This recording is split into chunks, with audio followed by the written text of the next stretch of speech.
તારીખ 14 મે 2026ના રોજ સવારે 10 વાગે વર્ષ પછી અમૂલે દૂધના ભાવમાં લીટરે ₹2નો વધારો કર્યો। ભેંસના દૂધમાં પ્રતિ લીટરે ₹4નો વધારો।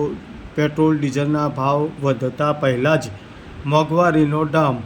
સમગ્ર ઘટના બાબતે કોંગ્રેસના જિલ્લા મહિલા પ્રમુખ ડૉક્ટર મેઘાબેન પટેલે આપી પોતાની प्रतिक्रिया।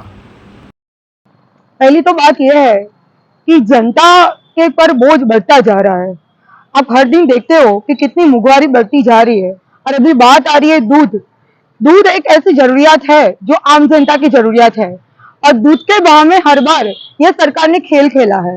आपको पता होगा कि 2024 में ये बात हुई थी कि अमूल का दूध का भाव में बढ़ोतरी हुई थी, तो जनता ने उसका बहुत विरोध किया था। वो विरोध करने के बाद 2025 में अगेन ये बात हुई कि ₹1 उन लोगों ने डाउन किया। फिर अब से अगेन वो हुआ कि ₹2 बढ़ाया। मतलब ये जनता के साथ एक बहुत बड़ा खिलवाड़ है। ₹1 कम करना, फिर ₹2 बढ़ाना। ये बात देखने के बाद हमें ये लगता है कि ये सरकार इलेक्शन खत्म होने की एक राह देख रही थी।